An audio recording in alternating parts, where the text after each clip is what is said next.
Sa number 4, mga tiglawas sa Aboitiz Power Corporation ang nagbisita sa sanggunian panglungsod sa Cadiz City. Inibilang pagpanghanda sa natalan ang groundbreaking ceremony para sa lunar solar power plant. Ginatutukan sa pagsinapol ang groundbreaking sa 180 hectare na solar power plant kay ga-develop sang South Cleanergy Incorporated, subsidiary sang Aboitiz Renewables. Ang delegation ang ginabi-abi ni Vice Mayor John Vincent Escalante upod sa ibang pagiging mga katapos ng konseho. Ang Aboitiz Power Corporation ang ginpangunahan ni Attorney Emil Ocfemia nga Assistant Vice President.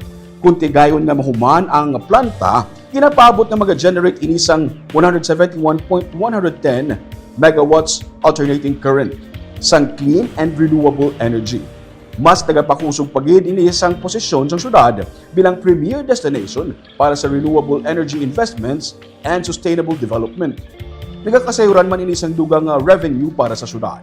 Damlag pa, gisiling ni Mayor Salvador Escalante Jr. sa July 24 na set ang groundbreaking.